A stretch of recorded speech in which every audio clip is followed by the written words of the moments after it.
fun yet?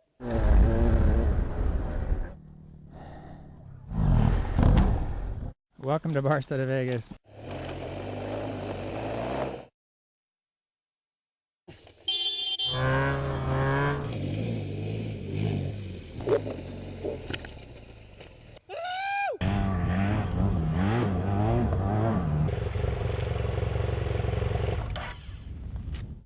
So what am I doing here in the middle of the desert? Well, I'm riding the LA to Barstow to Vegas dual sport ride put on by District 37 of the AMA and sponsored by BMW as part of its nationwide adventure series. This dual sport event, now in its 26th year, is quite a serious off-road event.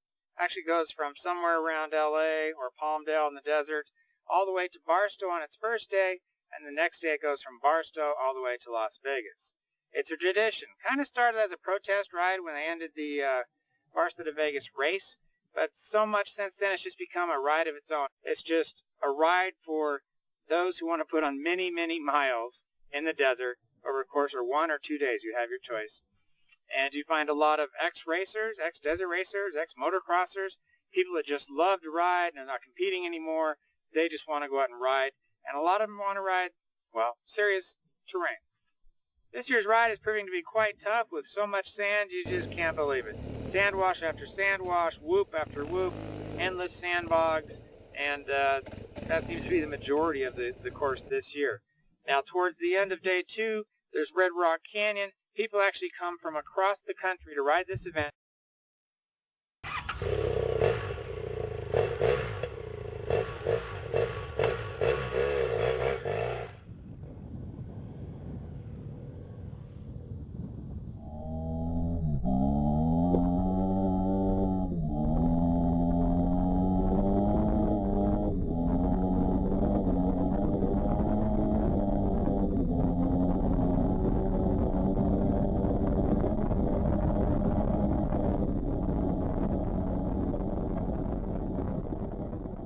So just what is a dual sport ride?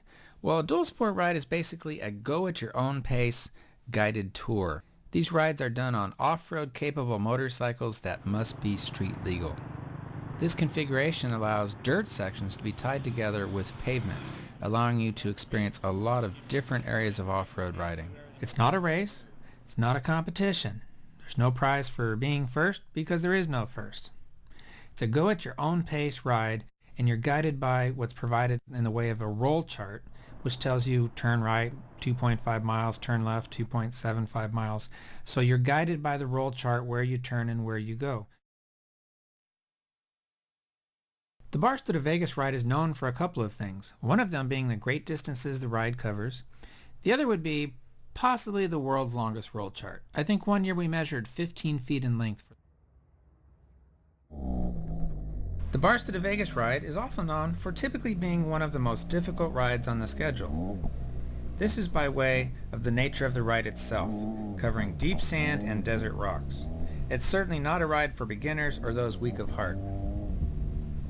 Most AMA dual sport rides have optional adventure bike sections, which are easier for larger bikes to traverse.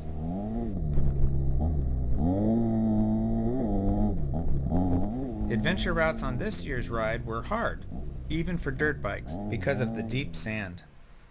This ride is part of the BMW National Adventure Series, which is part of the AMA Dual Sport Series. For 2010, there will be roughly 26 rides across the country, in states like Kentucky, Wisconsin, New Jersey, Arizona, Washington, even Alaska. How's it going today up there? We're doing fabulous here. How many entries today? A lot. A lot? A lot. Probably over 300. Over 300? So that's better than a normal turnout, really, slightly. I think so, yeah. That's great. Nicer guys. And the weather's warmer It's beautiful. than normal. Good riding. Great. And dustier. Yes, the weather is Yeah. warmer than usual. Yeah. It wasn't 42 degrees when I left home today. Yeah, much warmer than normal. No wind yet. Yeah, I heard it's going to snow in the passes. Great clients. Once this is all done, it's time to put your roll chart on your bike, take a look at the map for any last minute instructions, and head out of town. Something else that Barstow to Vegas is known for is that any possible bike can show up. As long as it's street legal, it's fair game. Large, small, it doesn't matter. Sometimes you see bikes that just stop you in your tracks and you go, wow, look at that old bike. And then you start thinking, wow, they're going to ride that across the desert too. Now often you'll see vintage bikes, the kind that were raced in the desert years ago. Have you done this again before? I did it last year on this bike. On this bike? How'd it go for you? Oh, it came back. Yeah. It barely made it. Barely made it? No, it was fun. I was meeting up with a number of riders, most of whom I had never met. BMW had put these riders together, and if you ask me, it was a stacked deck. First off, we had Dan Polak. Dan is from Egg Harbor Township, New Jersey, flew out just for this event. Started riding at the age of 5, but has raced motorcycles for over 30 years. An A-class enduro rider, he's participated in some supercross events, even rode Loretta Lynn's in the Pro-Am class.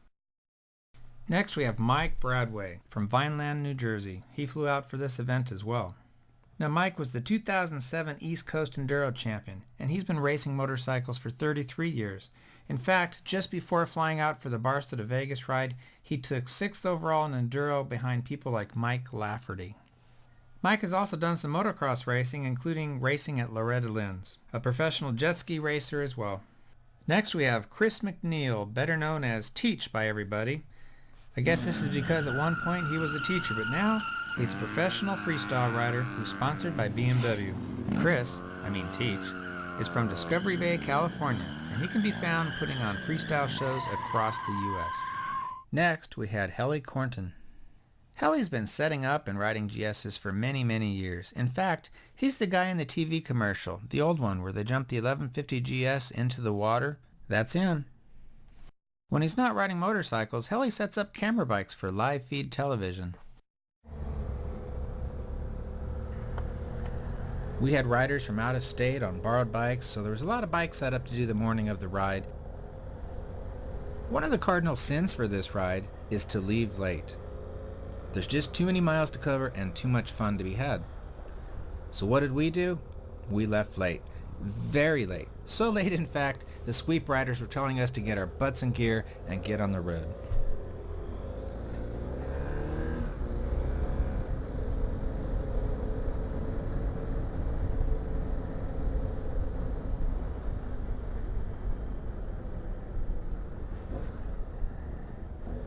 Here's our group leaving the start on day 1 from Palmdale, California. Now what is normally the case, once you get on the road, you usually have some pavement before you hit your first dirt section. This is the perfect time to run through in your mind that you did everything you planned on doing for your bike prep, the gear you planned on bringing. So you want to make sure it's all working. You want to think through that you tighten that nut, whatever it was, or you brought along something that you said, oh, I got to make sure I put this in my pack.